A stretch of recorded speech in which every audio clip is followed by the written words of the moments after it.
Well, welcome to the December Koha US General Meeting. Rhonda couldn't make this meeting, so I'm going to chair today. And first thing on our agenda, let me get to the agenda. First thing is under announcements is an update on our Giving Tuesday Koha Q&A. Jason, could you update us on that? Sure. Just so everyone's aware, the video from that is up. I've gone through and added bookmarks to it, so you can see the questions as you're scrolling along. As long as you open it in YouTube, you can jump around and see what we talked about. We did raise a little bit of money on that. I think John said last week we got a $200 donation, so better than nothing for sure. And that donation link is still live, and it's still linked in the bottom of that video. So if we get more donations in from that, we'll let you know. I guess, John, did you have anything else to add on that? No, just that donations tend to come in at the strangest times. It's like people see the link and they're like, oh, I'm going to click on this. Oh, it's a link for money. Sure, here, have some money. So the odds of people donating using that link with every passing day go down, but they still exist, and they'll probably exist until like the end of the year. So we should keep the link open until then, at which point it can just revert back to the standard donate link. And I think we didn't have a huge amount during the live stream. I think anywhere from 12 to 15 people at any one given time. But I was looking at it yesterday because I sent the link to someone, and I think it's up to like 60 views, so 63 views so far for the recording. So people are watching it, so we're getting good reach on that. We'd also talked and possibly, so Kohathon was a bit of a bear to plan, so we're thinking maybe we might just do another one of these Q&As in place of Kohathon in the spring. So be thinking about things we might want to cover there, questions that you think would be good for that sort of stream. Well, thank you to you and the Education Committee for putting that all together, because it took some time and some effort to actually do that. Thank you. Okay, so next thing on our announcements is it's time to put out a call for conference site proposals for our 2022 Koha US conference. And there is a link to get to the site proposal form. Let's see.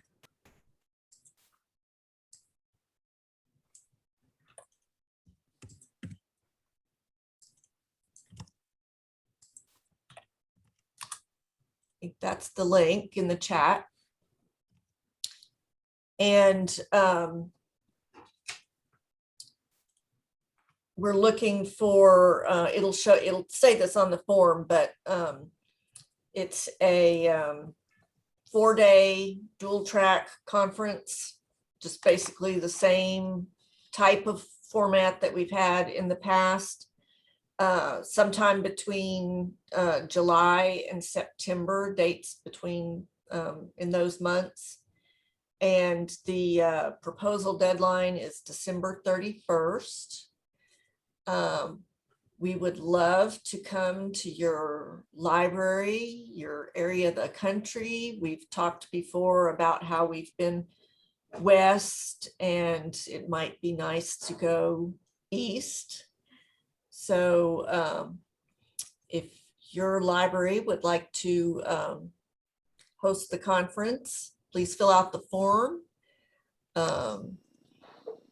Anything else to say about the conference proposals? Anybody have anything else? I just wanted to mention that both the Giving Tuesday video and the link to this form are up on the front page of our website. So if you just go to koha-us.org, I've got those on the front page. So if you need to get back to it quickly, that's where it's at. And yeah, submit your location proposals. I would just like to say that the person that complained about our choosing Texas because of legal issues in Texas, I did politely, I was polite. I politely invited them to submit a proposal, and they said that they are joining a consortium that does not use Koha and are therefore not interested. So, Well, thank you for reaching out. is anybody here planning on submitting a proposal? I can't, I'm in Texas.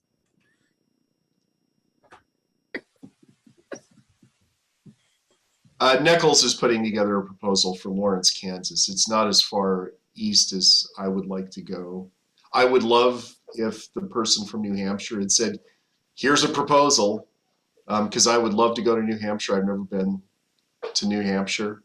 But Nichols will be submitting a proposal for, right up there in that part of the background that I've got there. So. Wonderful. So if nobody else submits a proposal, I guess I'll see you in Kansas in the fall. Okay, and I then like Nick, Kansas. Hey, there's that museum I'd like to go to.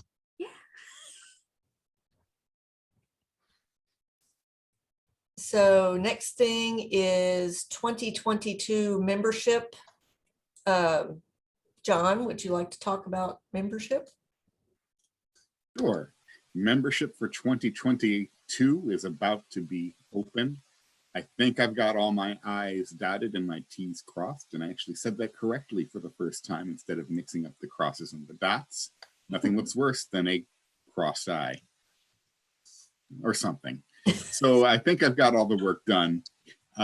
If you are a 2021 member in the organization, you will receive from me probably sometime by the end of the day tomorrow a membership invitation, which basically has the information as we have it within our official roster of record. And if all of the information on your membership invitation renewal form is correct, you can go to the membership form, just click a few buttons, and voila, your form is submitted. Don't let the status bar at the bottom of the screen that says 14 screens deter you or worry you. A lot of those screens are really relevant only to those that are either brand new to Koha US or have incorrect information on the the membership renewal form. Membership for 2022 remains $25. This is an amount that is not actually set by the board directly, rather it's encoded within our bylaws. So if we do ever want to change that amount, it's actually something that goes to the membership for vote. Memberships are all calendar year based. They will begin on either January 1st, 2022, or whenever your membership payment is received, whichever is later, and all will expire on December 31st, 2022. If you are an existing member or are considering membership, note that membership renewals are not automatic, memberships are not transferable, and they are not refundable. And it's only $25. We've kept the membership rate reasonable ever since the introduction of membership in 2018. It's a great deal for $25, and especially if you come to the annual conference, regardless of location, you actually get a $20 discount on your registration fee. So it's like membership is only $5. It's fantastic. It's great. It's wonderful. And if you are an existing member, we hope you will consider renewing your membership for the upcoming year. If you are just joining us for the first time, we hope you will consider the benefits of membership and will sign up. If you actually go to our website, and if you were to go to join us or become a member, I think, it's become a member. If you were to go to that page right now, you'll actually see the 2022 membership form is alive and well. So if you are brand new and are not renewing, this is the place for you to go, and you can go there right now and everything should be all set to go. We look forward to welcoming those of you that were members this year back, and we look forward to welcoming new members as well. And if you're joining, you should also ask a friend to join. Yes, actually, Barbara brings up a very good point. Right now, and this has actually been true since membership started, Koha US only supports individual memberships. Consortial level or institutional level memberships are not available at this time, but multiple individual memberships from any given library are certainly welcomed and encouraged. Could you put up on the first membership screen an approximate time it would take to complete the application in accordance with the Paperwork Reduction Act? 'Cause a friend tried to join and she got kind of overwhelmed by screen after screen and no idea how, when, or if it would end. So she gave up. That's why there's the status bar at the bottom of the screen. Unfortunately, there is no, because it's a decision tree thing, there's no way for you to say, oh, well, you're only going to have 5 screens. You're only going to have 3. I think the minimum is actually 4, because you say you're returning, you say your information is correct, you acknowledge membership, you acknowledge the responsibilities of membership, and then you get the confirmation screen. And I believe it's actually only 11 screens, and nobody sees all 11 of them because it's segregated out into renewals, updates, and new members. Would it be possible to have on the website all of the stuff that you just said, including the form should take you 5 to 15 minutes, or I can't remember how long it took me, but like an estimated window frame? I can put something like that in the preface of the work form. So if you're actually looking at the Become a Member page, you'll see there's text in white up at the top. I would actually just go into the Google form and update that introductory paragraph, which does talk a lot about the group institutional consortium memberships, the non-refundable, the non-transferable. But I'll put a blurb in there about how completing the form will only take minutes. Yeah, it Thank might you. be nice to have the, the consortium information directly on the webpage, not in the form. Well, the web page is in the form, the form is in the web page. So there's not a separate link you need to go to. It's actually embedded as part of it. Okay, I found it. I didn't look close enough. No, I felt Nobody like you looks said at a whole forms. lot more than what's on the website.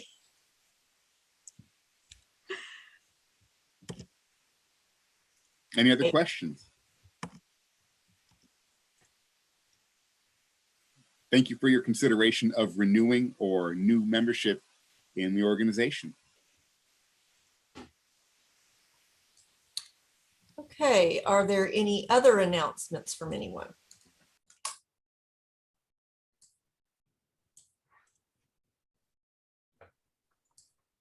Did anybody mention that KohaCon is next week? You did.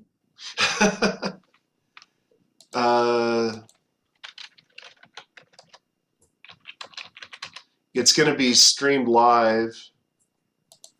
I don't know if there's a schedule yet. I guess there isn't a speaker schedule, but there is. I'll put the website in the chat box. Last I looked, I couldn't find any information on presentations or anything like that. Yeah, Christopher and I were originally going to submit a proposal to do a presentation, but then he got sick and we took some time off, and so I didn't want to burden him with that. I just was checking my Facebook page that I never check, and I think Sheriff Saul Khan thinks that I might be doing something alone that I don't know what I'm going to do or what it'll be about, or he's, I sent out a request too. I don't know if anybody saw that or submitted anything. He was hoping to get at least 1 or 2 proposals for topics from American presenters. So it is in Islamabad. They've got a nice countdown clock. It starts in 4 days, 17 hours, 12 minutes, and 48 seconds. So I believe it'll all be online like the last couple of CoHaCons. So I just wanted to remind everybody that that's happening. My experience from me, I did a presentation at a conference in Islamabad remotely once, and it's almost exactly 12 hours time difference from the central time zone. So it will be a conference for most of us in the middle of the night. Hopefully they make some recordings for those of you that don't want to stay up all night watching a conference. So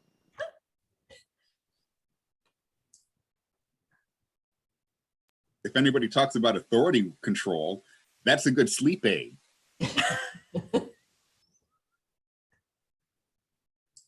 And according to George, any of my presentations would make a really good sleep aid. At least no oh, I'm one's sorry, I died. nodded off there. Was Fred talking? At least no one's ever fallen out of their chair onto the floor. I think everyone knows that story. It's American Library Association inaugural banquet, and yep, someone did fall out on the floor when the president was making her inaugural speech.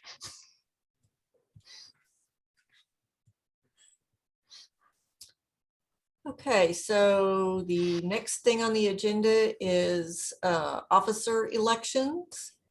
So we had our elections and we have new members on our board. Christopher is going to be vice president.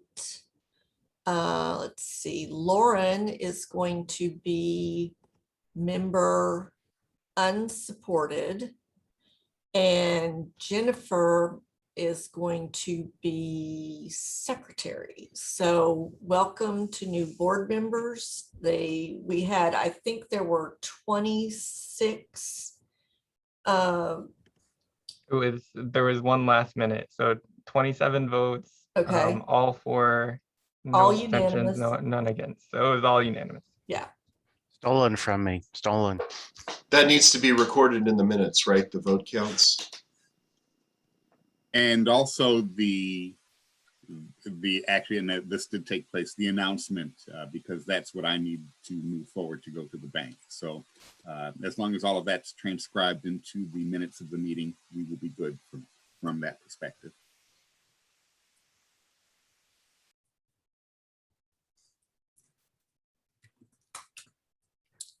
So is there anything else to add regarding officer elections?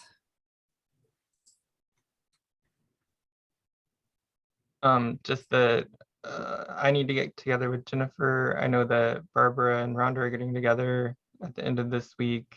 Barbara and Christopher, you probably need to get together just to make sure we've got everything covered.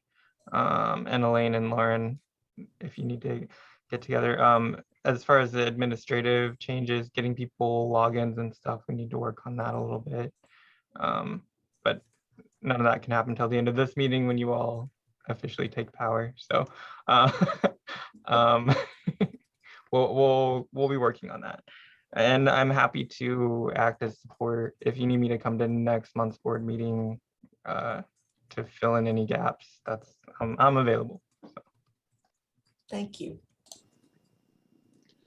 I still have access, because I'm the one that set everything up, access to all of the Google apps in the administrative logins. So if Koha US needs help with setting up Google accounts or anything like that, I'm still available to do that.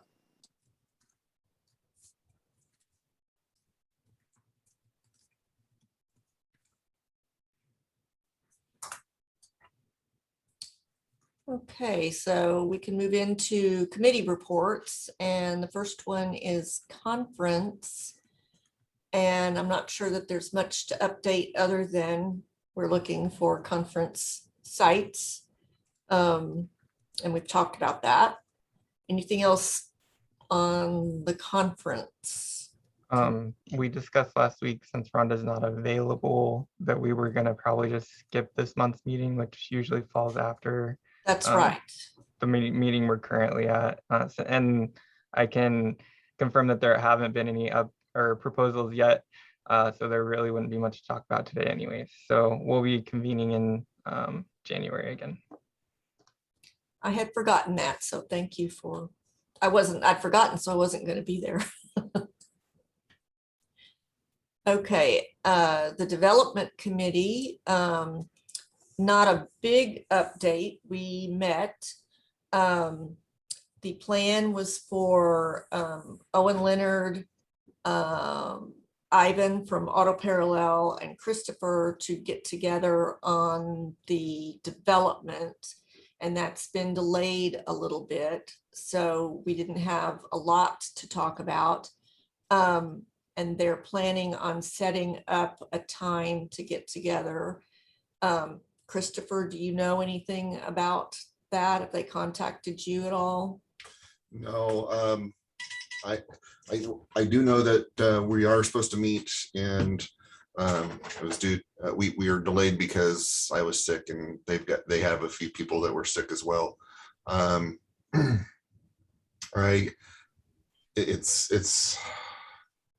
It's kind of been interesting with this group because it's their first time dealing with Koha. It's kind of drawn out the process a bit. Hopefully in the future, if we use them again, it won't be so drawn out, but you know, the way they're used to doing things and the way that the Koha community works in development are very different. And so it'll be interesting to see if they take any more bids after this. It's kind of been a learning process for them, and also it's been kind of, I feel like they've been kind of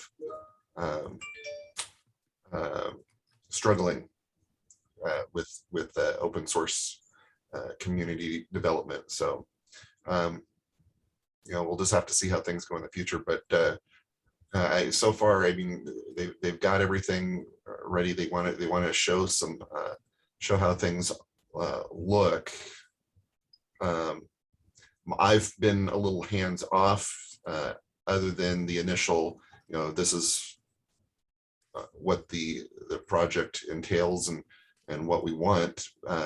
Owen had stepped in and has been helping with more of the development side, as you know, they had questions about how to do this or that, or what the process was, because you know, some of that was not stuff I've been involved with. So that's about all I have for you.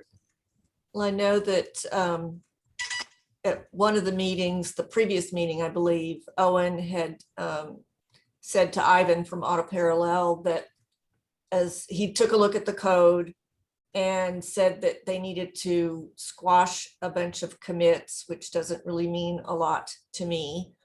But they got together and I think talked through and looked at stuff, and Owen was okay with where they were, I guess.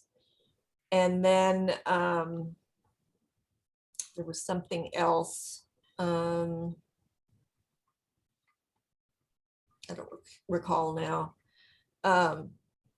But we moved our next development meeting to the second Tuesday in January, which might be the 14th. I don't have a calendar, but I think it's the 14th. In order to give y'all time to have a meeting to look at things, so that maybe at our next development meeting, we'll have something that we can actually look at and see, you know, the actual functionality that they've created. So I'm still catching up. Did you say when we're supposed to meet with them again? That was pretty much left to Ivan. Was going to contact, I think, you and Owen to try and, you know, get together so that you could go through where they are with stuff. That's what you recall, Jason? Okay. Yeah, and Yeah, I I haven't think heard anything from them. Okay. Yeah. So Ivan should be reaching out, as far as I understand, directly to you and Owen.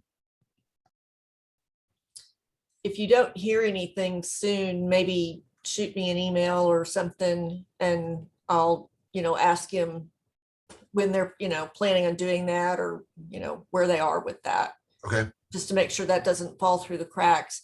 Because hopefully if y'all can meet, then on the 14th of January, we'll actually have something to look at.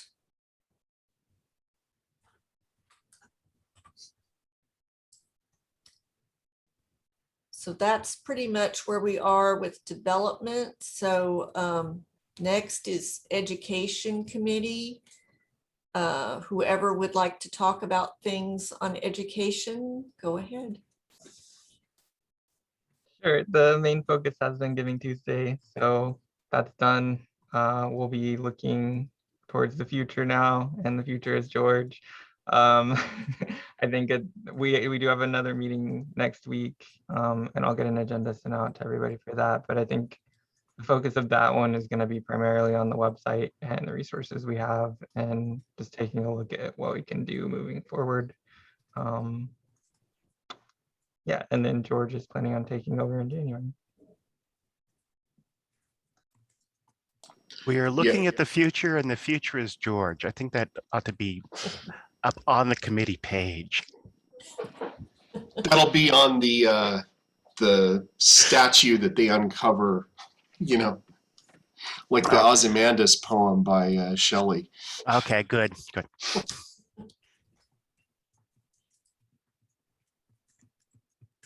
Okay, so Finance Committee update, John. We'll start with the usual monthly Finance Committee report. Noted membership at the end of November was 65, and we can actually now consider that a final count for 2021. Financially, with our primary bank account, you'll see at the end of November, we had just shy of $11,000. The gross revenue you see there was mostly a function of the check that was received by McKinney for their hosting institution registration rates. And the 5142 you see was a single expense. Those were the thank yous that went out to McKinney. And that also actually represents the final conference expenditure. PayPal balance of $217.52 represents really just two items: the Giving Tuesday donation, and then the recurring monthly donation that one of our members very generously gives to us. With regard to other matters, the conference finances are now final. Total income of $1,545, which did include a single $55 donation. It's actually the first time we've received a donation in lieu of a conference registration. And not seeing who attended virtually, I suspect it was somebody that wanted to attend but perhaps could not, and very generously provided us with a donation at the non-member registration rate. Total conference expenses, $853.52, giving us a conference net of $691.48. This is considerably lower than Pueblo $1731, but higher than Coeur d'Alene's $559.11. Are there any questions about conference finances? Oh, actually, before we go through that, a few other numbers. We did have 50 total attendees, 12 members, 7 non-members that joined, and 9 non-members, as well as 22 from the hosting institution. Slightly lower than Pueblo, but slightly higher than Coeur d'Alene, just like with the conference net balance.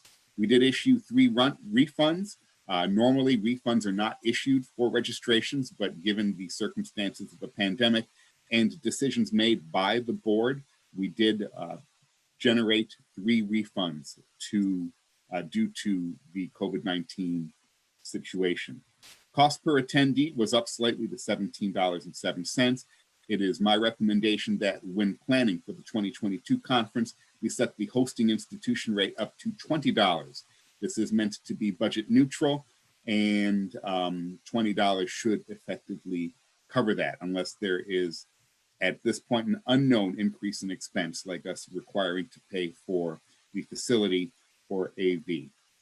Membership for 2021 is closed and 2022 is open. We've talked about that already. And we did also receive our Amazon Smile distribution. $72.56 brings us a year-to-date total, and actually our yearly total for 2021 to $306.93. So we did meet our target budget of $300. Lifetime, $1,725.58 has been received through Amazon Smile. Before we turn our attention to next year's budget, are there any questions about this month's Finance Committee report?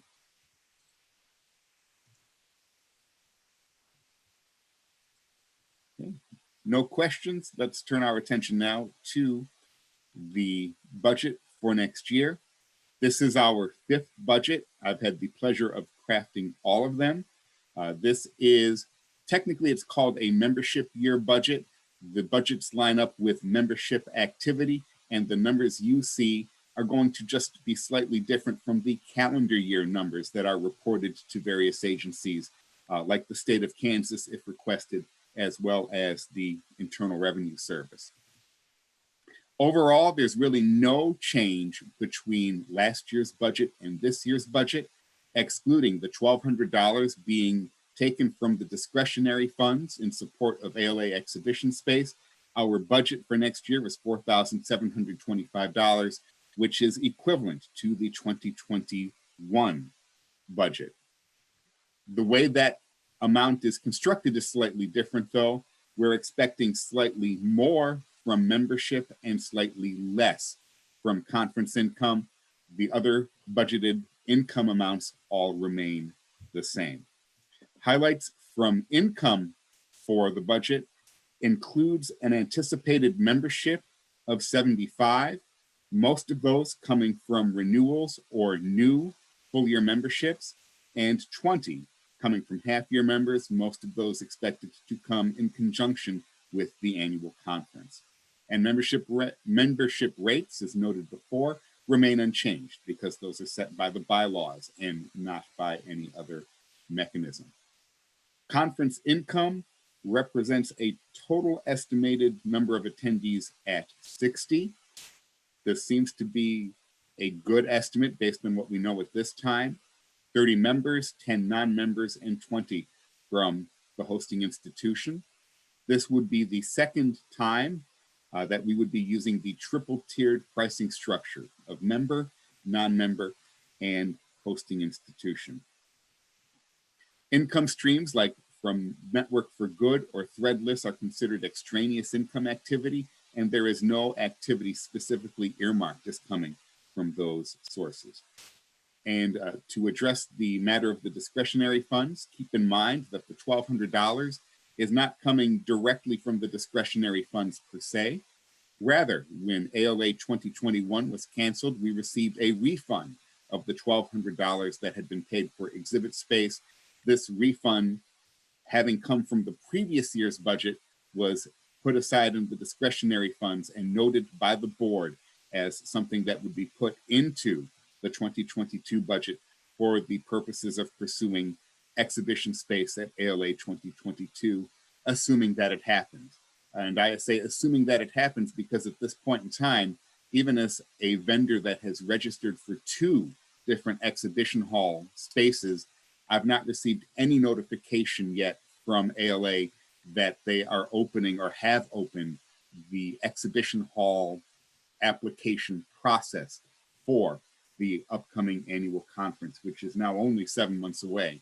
And that's really kind of cutting it close, but I'm not the one running a huge multi-100,000 square foot exhibit hall.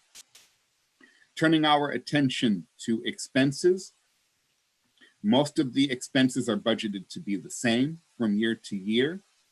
We have 2 new expense categories. One of them is for banking, and this is funds put aside not for recurring banking charges, but for one-time charges, like any fees that are associated with the drafting of cashier's checks. Similarly, there is now money put aside for mailing. I've incurred all of the standard mailing costs, which have been pretty minimal in my years as the organization's treasurer and financial manager.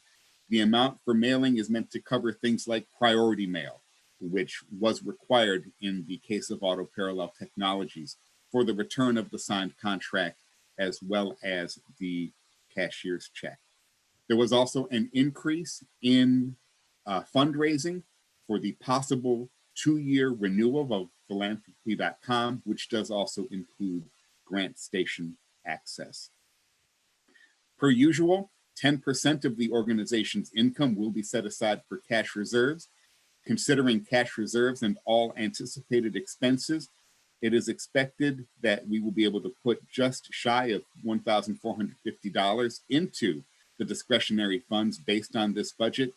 This is slightly lower by about 3.5% from the 2021 number, but does account for the fact that we do have those two new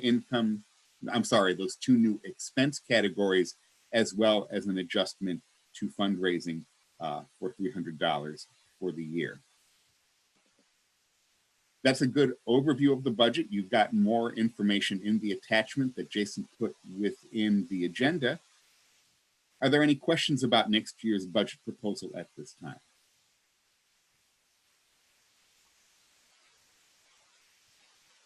If there are no questions, thank you for your time and attention. The board, I believe, will get to vote on this on January to make it final. If upon your review you do have any questions, feel free to contact me at treasurer@kohaus.org. Thank you, everyone. And it's been a pleasure serving as your financial manager for the course of this year. May I lead a well-deserved round of applause. Also, I just checked the ALA site. They do have looks like they already have, or they do have links to reserve your spot, but I can't get in because I haven't registered for it. So, and registration opens for attendees on February 7th. I hope they might put in exhibitors a little sooner. Yeah, they usually do. In fact, if you want primo space, which we don't, we get shunted off to a corner because we pay $1,200 for what they call a small exhibitors table. Basically, it's meant for like first-time press, but nonprofits like us, that's all we need. We don't have big displays to set up. We need a table, a chair, and hopefully a functioning internet connection so that we can demonstrate our demonstration server. There are organizations that pay all kinds of money to get those primo spots. We'll probably be in the back corner. So it'll be fun and exciting. And there's not too much of a push for those, but I will be taking care of that very shortly because they'll ask for the money. So once January rolls around and we're in that new fiscal year, I'll go ahead and take care of that. Are you implying that Baker and Taylor might have a higher priority than us? I know it's shocking. It's just absolutely shocking, but these are the ways of the vendor world. And it's amazing. Apparently there's all kinds of jockeying that goes on, and they have this concept of library champions where you can pay more to get favorable placement. And I talked to Bywater about that 2 years ago, and they're like, that's such a joke. People pay all this money and then they stick you wherever the hell they want anyway. It was John? Yes. Quick question. Did we pull in any new members through conference sign up this last year? And on average, do we pull a certain amount of new memberships? We did have, I believe it was 7. Let me go back to the report because I do have the number referenced in there. In my membership breakdown. Oh, that's in the monthly report, not the budget. We had 7 people join as a result of the conference. We've had very similar numbers in the past. We didn't do that in Coeur d'Alene because that hadn't started yet. 2018 didn't count because we didn't have a separate conference. We do have numbers for it, and it's been about 7 to 10.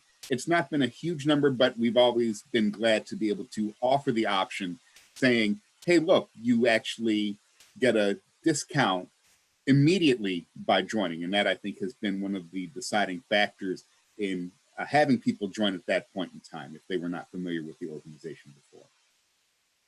Thank you. Sure thing, Christopher. Well, great job as always, John. Thank you. Thank you, Barbara. Thank you, everyone. So next is fundraising. We don't have a chair for our fundraising committee. So if you'd like to step up and chair fundraising, that would be great. Does anyone have anything else they would like to say about fundraising?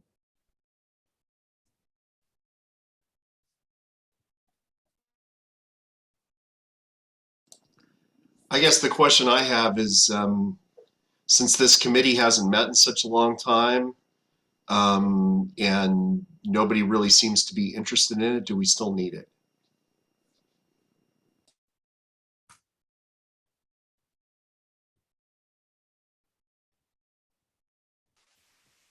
Any thoughts on that? I think we still need it, but we need to attract a really outgoing, energetic person from a bunch of librarians. John, I have a question for you. Yes, Christopher. What has been the impact of the fundraising committee? Do you know if it has contributed to our funds significantly, or what impact has it had? Back when Todd Gottlieb was the chair of the finance committee, the focus really had not been on membership or direct fundraising efforts, but rather the attempt to get us off of our collective butts to start to do things with grants and those that type of pursuit. That's great for large organizations that actually have paid employees. That is not us. It takes a lot to apply for a grant. It takes a lot to manage a grant. Depending on the grant, the reporting aspects of it, if you are awarded it, are just absolutely frightening. And Todd, who actually had a chunk of his time dedicated towards helping our organization with fundraising efforts, was really the sole person that had the time, the energy, and the effort to devote to this. Our focus in terms of fundraising outside the fundraising committee has generally been on trying to increase membership. And we had done a fairly good job of that over the years until 2020. 2020 ripped the rug out from underneath us. And if you, by looking at the budget, you saw how much the budget fell from 2020 to 2021, and it's basically flat for 2022. We're still hoping to get more members, but that really big increase to over 100, which has always kind of been the magical number in my mind, to really help say to us as an organization that we've arrived, hasn't quite materialized yet. In fact, if you take a look at membership year to year, we only saw a renewal rate of about 46% from 2020 to 2021. That's a lot lower than I would have ever expected, and certainly a lot lower than the 70% that it was from 2019 to 2020. Word of mouth seems to be pretty effective, but then again, if it were really truly effective, there are so many Koha sites in this country, but we've only got a handful of them represented within our membership. And Christopher, you were, I think you might have been past president when we did that big push to contact libraries that had identified themselves as either supported or unsupported members through Marshall Breeding's annual survey. That netted what is considered the average response rate for non-solicited messages, 1/10 of 1%. And so we talked very briefly at the board meeting a week ago about maybe trying to do something like that again, but it was really kind of disappointing that there was not more of a response to that, and we really haven't done anything beyond that. So in terms of what fundraising has done, given the way Todd ran it, not all that much, and that's not really Todd's fault. That's just a function of the fact that we all have 40-hour-a-week jobs and don't have the time to dedicate ourselves to what fundraising requires. It would be nice to have a fundraising committee in case opportunities come up, but I personally, with my history of the organization, don't see it as an absolute necessity until maybe we get a little bit larger in size. 2 more questions for you. Mm-hmm. So, I know that 2020 impacted membership in some ways. Do you see membership outside of that? Do you see that? What's the trend with membership? Do you see it going up, stabilizing, going down? What is the general trend with membership? And the other question is, if fundraising committee went away, do you see Koha US budget maintaining without that? Do you see it dipping down? Do you see it? What do you project for the budget for Koha US in I'll answer the second stabilization? question. I'll answer the second question first. Fundraising has had minimal impact on our finances. Our expenses remain unbelievably low for an organization of this size. Really, we don't expend all that much money. And that's one of the reasons why membership dues remain at the level they are. I personally see membership stabilizing at about 70 to 75. I don't see a big push up. I really don't see a big decrease at this point in time. 2022, I think, will be the bellwether year for this.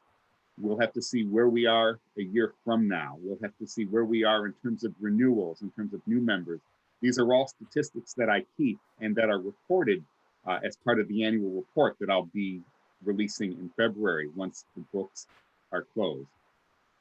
The first question in terms of impact on finances itself, because we've never really had a big draw or a big impact from fundraising, I don't think the elimination of the finance committee would have an impact either positively or negatively on the organization's finance. Thank you. Sure thing. I'm not entirely sure, but I don't think the fundraising committee met once this year. I So entered if a that's, Zoom room once or twice by myself, and then no one was there, so I stopped going. Um, Oh, so it did me. yeah, I did. I guess the benefit of having a separate committee for this is being able to shift some of the work from other places. So like, I feel like what little fundraising we did do this year has been on the backs of the education committee as well. Because like we did that Giving Tuesday thing, both as an educational experience, but also to try and bring in funds. In addition, things like merchandising, the Threadless stuff kind of fell under the fundraising committee. Grants never took off, like you said. But I think that if we could get some definite initiatives for fundraising, maybe that's membership, marketing, merchandising, something like that.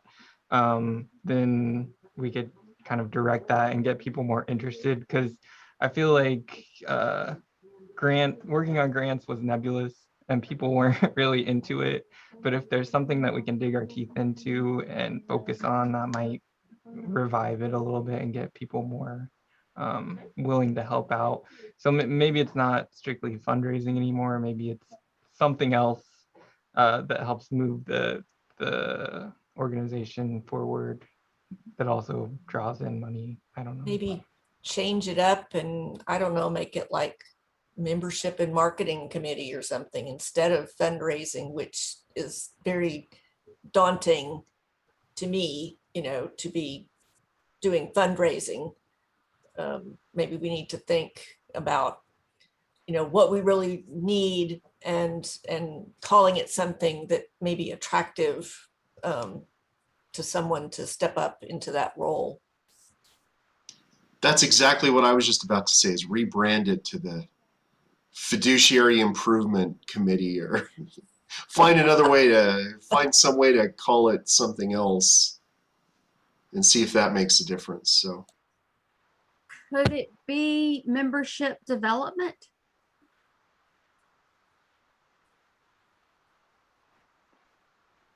Possibly.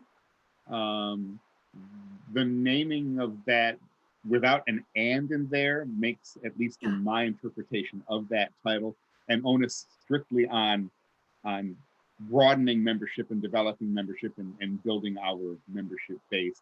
And I don't know that that is a fully accurate purpose. Like there needs maybe to be an and in there, or some mark membership and, as opposed to membership with some other word after it. Or membership advancement and development, or expansion and development. This would be a good thing, I think, to talk about at the January board meeting, to see what we would want to do along those lines.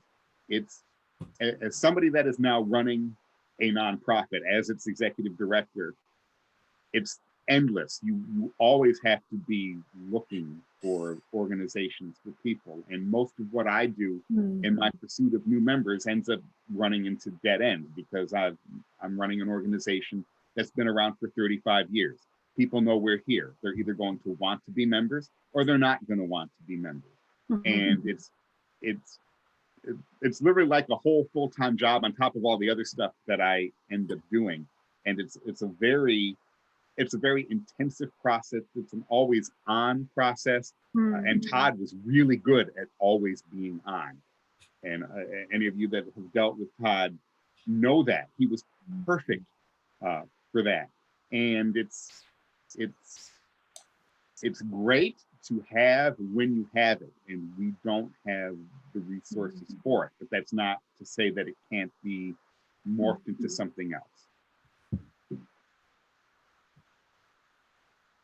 Well, maybe between now and our next board meeting, we can all, give that a thought about how we could rebrand it, what we want it to do, make it attractive to somebody. If you take a look at fundraising outside of the context of the fundraising committee, we ran Cohocon 2020. That was something that was entirely based within our organization. But really what is going to be, or what I anticipate to be when I close the book, the largest income activity for our organization over 2021, it was the Spring in the Fitness event, where we raised like $1,700. And that's going to be far more than what we met from just our regular conference and membership activity. 2018, the largest income event was probably the conference. 2019. 2018, the largest income event was probably Cohocon, which we did not run ourselves. Bywater actually ran it. We became a co-host for the purposes of collecting donations for that as well as ourselves. And so you see the common theme here. There's a lot of stuff that happens for our organization and to our organization as a result of Bywater saying, hey, this looks great. Why, we'd love to be able to offer this to you guys and have you run an event with it. And that's kind of appropriate when you look at how many supported members we have and the fact that almost all of those members are Bywater. But then people can take a look at that from outside the organization and say, well, wait a minute, you're not affiliated with Bywater, but you guys sure do an awful lot of things with Bywater, and you get the raised eye, which is interesting. And I'm not one to dissuade the excellent relationship we have with Bywater. Bywater has treated us incredibly well. Bywater employees are members of this organization. And to be able to continue to develop that type of relationship, I think is worth doing, but probably needs to be expanded.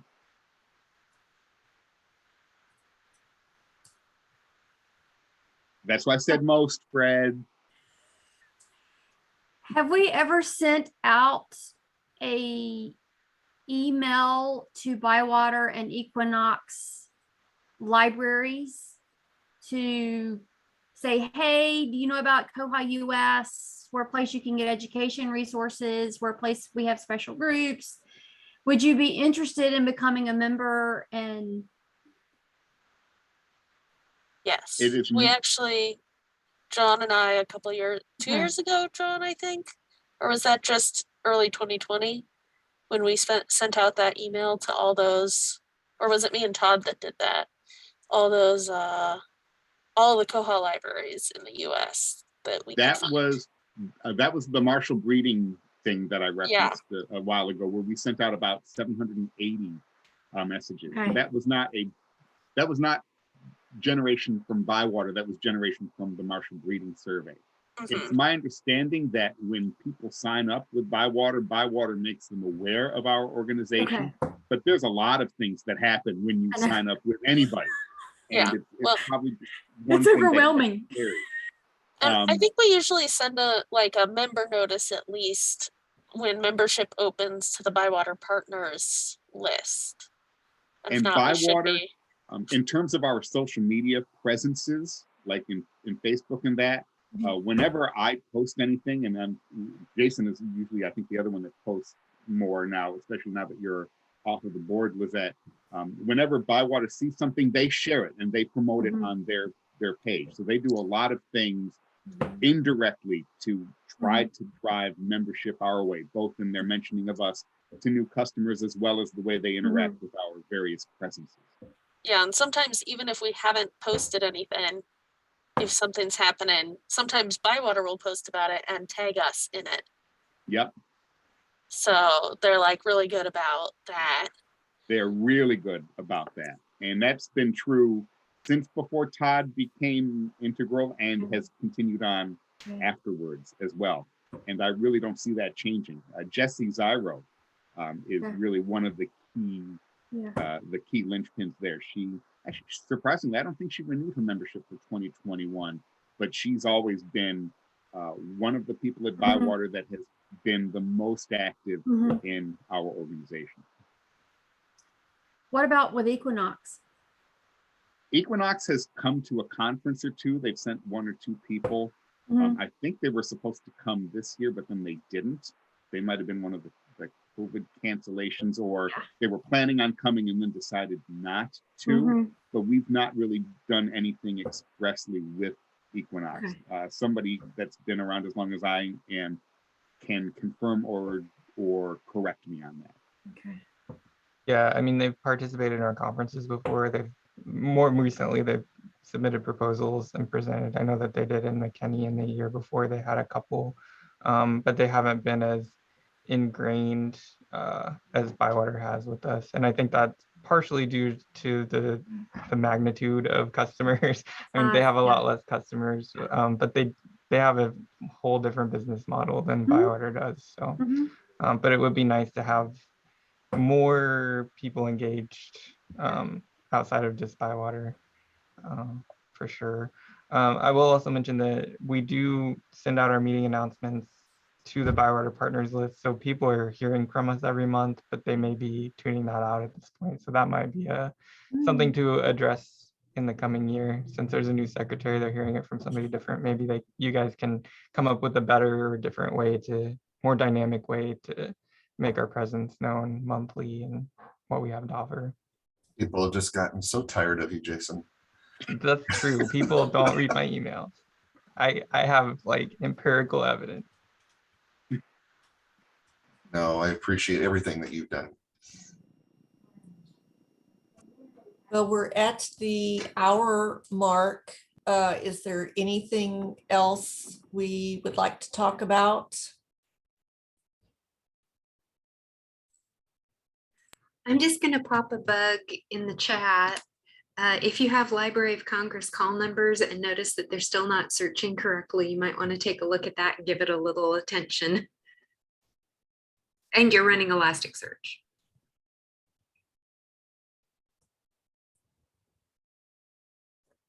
And I finally posted my upgrade problem down to the COA list. I'll see what happens. How many people here are on the upgrade now? Okay. What are you upgrading to? Is it 2105? Yeah. So 2011, which is what I have, the old stable by now. I have a quick question for those that have upgraded. I did a lot. We got a test server this year, so I've been looking through that, and a lot of things I needed to fix in the OPAC. Did you find that you had to do a lot in the staff jQuery at all? Is it mostly the OPAC? Yeah, I I don't think think that I was had- true for us. Yeah, same for me. I think for the staff, I've been focusing on trying to get away from custom style sheets, but that's kind of separate from the upgrade. Other than the upgrade always pushes in XSLT changes that we're not getting because I'm using custom style sheets. So that's been my main focus there. But yeah, I don't think I've had to do much modification on the what I've got in the staff client. Okay. Thank you.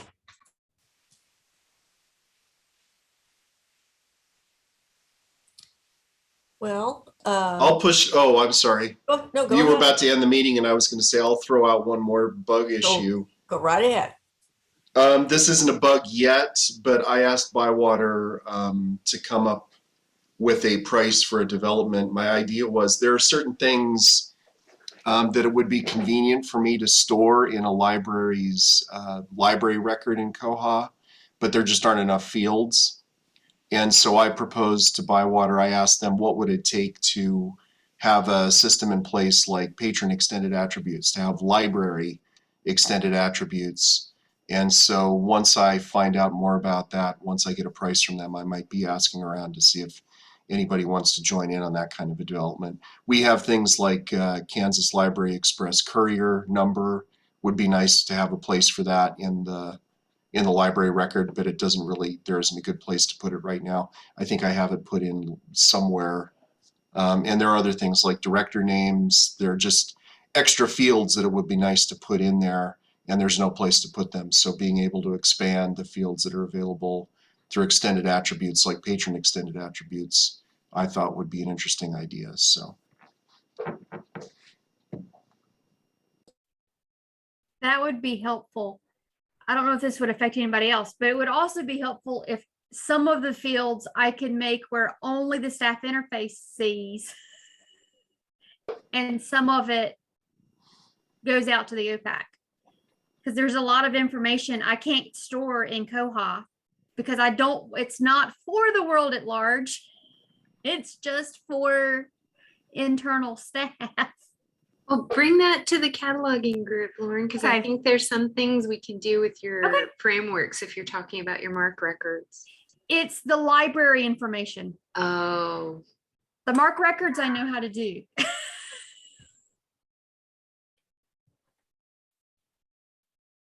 And that's probably a jQuery thing, but I'll just wait and keep it internal. But if you're doing that bug, that would be a nice thing. it would be something that could be added to the development to say, you know, we want to be able to add extended attributes and whether and control whether or not they display in the OPAC. Mm-hmm. Matter of fact, I'll add that to the ticket and Bywater RT ticket right now.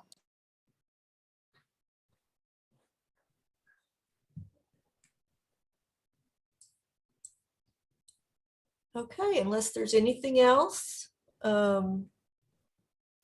wish everyone a happy holiday season. Hope you're able to get away and not think about Koha for a few days and then come back in January. And I'm gonna stop the recording. Hey, guys, Bye. Thanks, and Bob. Happy New Year.